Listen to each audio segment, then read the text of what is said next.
Press the bell icon on the YouTube app and never miss another update. हाय दोस्तों, आज मैं आपको एक चेकलिस्ट देने वाला हूं। चेकलिस्ट यानी कि कुछ ऐसी बातें बताने वाला हूं जो आपको स्टॉक मार्केट में निवेश करने से पहले कंप्लीट कर लेनी है। क्या बोल रहा हूं, ध्यान से सुनो। स्टॉक मार्केट में निवेश करने से पहले आपको ये सारी चीजें कर लेनी है। अगर आप ये चीज नहीं करते और आप स्टॉक मार्केट में निवेश करते हैं तो आपको आने वाले टाइम में बहुत बड़े मुसीबतों का सामना करना पड़ सकता है। तो क्या है ये चीजें, फटाफट मैं आपको बता रहा हूं। अगर आप लिखना चाहें तो लिख सकते हैं और अगर आप समझना चाहें तो भी समझ सकते हैं। और अगर आपने ये किया हुआ है तो मुझे कमेंट बॉक्स में जरूर लिख के बताइएगा कि भाई मैंने ये चीजें की हुई हैं और आप भी इन बातों को सपोर्ट करते हैं, क्योंकि ये चीजें मैं अपने पर्सनल एक्सपीरियंस से आपको बता रहा हूं। ठीक है, ये कहीं डॉक्यूमेंटेड नहीं है, ये मेरी पर्सनल एक्सपीरियंस, मेरी पर्सनल फीलिंग्स है जो मैं आपको बता रहा हूं। देखिए, जब भी आप स्टॉक मार्केट में निवेश करने के बारे में सोचें, ट्रेडिंग के बारे में बात नहीं कर रहा हूं, इन्वेस्टमेंट करने के बारे में बात कर रहा हूं कि अगर मैं स्टॉक मार्केट में इन्वेस्टमेंट करना चाहता हूं तो सबसे पहला काम आपको क्या करना है। आपकी जो भी सैलरी है, लेट्स सपोज मेरी सैलरी महीने की 2 लाख रुपए है या 4 लाख रुपए है या 1 लाख रुपए है, 50,000 है, 20,000 है, जो भी मेरी सैलरी है उसका 3 टाइम्स, कितना बोल रहा हूं, 3 टाइम्स आप कर लें और उसको अपने बैंक अकाउंट में रखें। ये आपके सेविंग अकाउंट में हमेशा रहना चाहिए। जैसे मान लो मेरी मंथली इनकम 2 लाख रुपीस है तो 2 into 3 हो गया 6 लाख। तो 6 लाख रुपीस का मैं एक सेविंग अकाउंट जो है ओपन करके उसके अंदर 6 लाख रुपए रखूंगा। ये क्यों रखा जा रहा है, ये 6 लाख रुपीस जो है ये मेरा बैकअप है। कभी कभी क्या होता है कि हर आदमी किसी फिनेंशियल प्रॉब्लम में आ जाता है।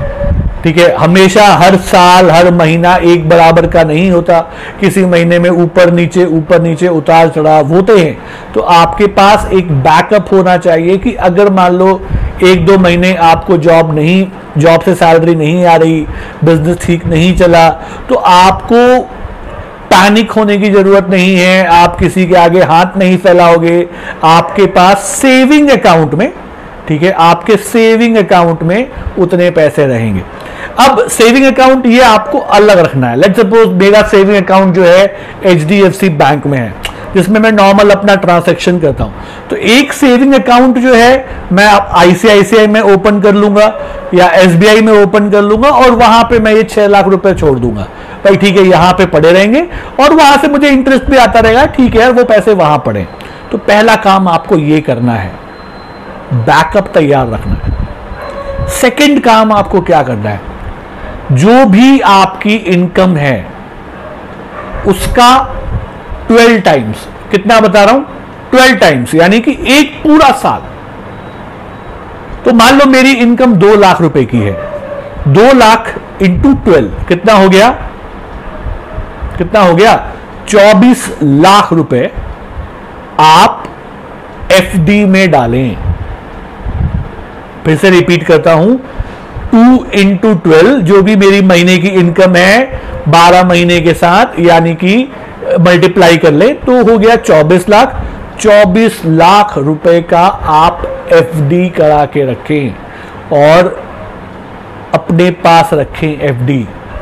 ये क्यों है, क्यों करना पड़ रहा है, मैं नहीं करूं तो आपकी अपनी मर्जी है सर, मत करो, है ना। लेकिन अगर आप ये करा के रखोगे तो होगा क्या कि ये आपका इमरजेंसी फंड के रूप में काम करेगा। ये FD रहेगा, ये आप इसको तुड़वा नहीं सकते, ये बैंक में रहेगा, अपना FD आपका रहेगा। कभी जब बहुत ज्यादा प्रॉब्लम आ जाएगा लाइफ में, आपका बैकअप खत्म हो गया और आप बैकअप देखिए 3 महीने का था, तो मान लो मैं 3 महीने से मुझे कहीं जॉब नहीं लग रहा, मैं कहीं जॉब कर रहा था, जॉब छूट गया या कुछ हो गया, तो अब मैं बेरोजगार हो गया हूं, तो मुझे ऐसा लग रहा है कि यार मतलब और 1-2 महीना टाइम मिलता तो शायद मैं कुछ कर पाता, तो वहां पे आपका ये इमरजेंसी फंड जो है वो काम आएगा, तब आप इसको यूज करें। समझ में आया? अदरवाइज ये फंड आप हमेशा रखने दें। आप देखें हर एक सक्सेसफुल कंपनी या एक सक्सेसफुल आदमी ये चीज फॉलो करता है, मैं खुद करता हूं, ठीक है, इसलिए आपको बता रहा हूं। तीसरा, आपके पास मेडिकल इंश्योरेंस होना चाहिए, पूरे परिवार का मेडिकल इंश्योरेंस होना चाहिए, पूरे परिवार का, सो दैट कि अगर मान लो परिवार में कोई बीमार पड़ गया या कुछ हो गया, तो आपको जो भी आपने पैसे बैकअप में रखे हैं या इमरजेंसी फंड में रखे हैं, वो तुड़वा के आपको लोगों का ट्रीटमेंट ना करना पड़ जाए, है ना। आपको इतने पैसे आपके हेल्थ इंश्योरेंस दे दें कि आपको कोई तकलीफ ना हो।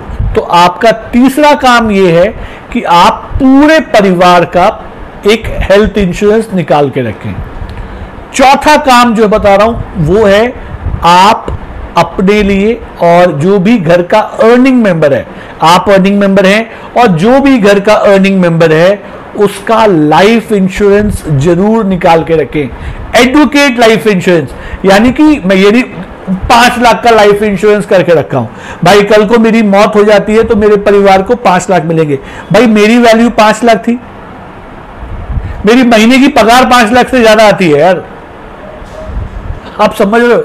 तो आपने उतना ही करके रखा, क्या फायदा हुआ? आपने उतना ही करके रखा है, फायदा क्या हुआ? आपको अपने हिसाब से, जैसे आजकल टर्म इंश्योरेंस होता है, 1 करोड़ का टर्म इंश्योरेंस आपने लेके रखा है, एक करके रखिए, so that if by mistake किसी भी वजह से आप हमारे बीच नहीं रहते, तो आपके परिवार को किसी प्रकार का भी फाइनेंशियल प्रॉब्लम नहीं आता। ये 4 चीजें अगर आपने कर रखी हैं, तब आप आइए स्टॉक मार्केट में, तब आप यहां पे निवेश करो। तो जब आप यहां पे इसके बाद निवेश करोगे ना, आप बिना किसी टेंशन के, बिना किसी सर के दर्द के आप आराम से निवेश कर पाओगे, क्योंकि आपको पता है कि यार ये मेरा लोन का पैसा नहीं है, ये मेरा खुद का पैसा है। और जो स्टॉक मार्केट में आपने इधर उधर से सीखा है, आपके ट्रेनर ने आपको सिखाया है या जो आपने सीखा है, उस हिसाब से अगर आप काम करोगे, आप शांति से मार्केट से अच्छे पैसे कमा पाओगे। तो ये 4 पॉइंट्स आप जरूर एक इसका चेकलिस्ट बना लें। मार्केट में निवेश करने से पहले आप इन 4 चीज पे ध्यान दें। अगर आपने ये 4 चीज नहीं की है ना, तो होगा क्या, 1 साल के बाद, 2 साल के बाद, जैसे मान लो मैंने 1 साल निवेश किया, कोविड का प्रॉब्लम आ गया, सारी कंपनियां बंद हो गई, बस मुझे सारा माल बेचना पड़ गया, तो उससे कोई फायदा नहीं है सर। घर में कोई बीमार पड़ गया, मुझे सारे माल बेचने पड़ गए, है ना, मेरा जॉब चला गया किसी वजह से, सारे माल बेचने पड़ गए, तो आप कभी भी सुकून के साथ मार्केट में इन्वेस्टमेंट नहीं कर पाएंगे। अच्छा निवेश करने के लिए ये 4 पॉइंट आपको जरूर ध्यान देने हैं। आपने ये 4 पॉइंट किए हैं क्या, मुझे कमेंट बॉक्स में लिख के जरूर बताइएगा, और अगर नहीं किए हैं तो बहुत जल्दी करना शुरू कर दें। तो आज के लिए इतना ही, फिर आप लोगों से बहुत जल्दी मुलाकात होगी। तब तक के लिए सीखते रहिए, कमाते रहिए, खुश रहिए। अच्छी बात बोली, आपको अच्छी लगी तो ऐसे थोड़ा मार दीजिए हाथ, आप थोड़ा सा मार दीजिए,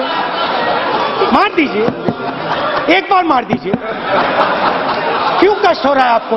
अगर अच्छी लगी मार दीजिए।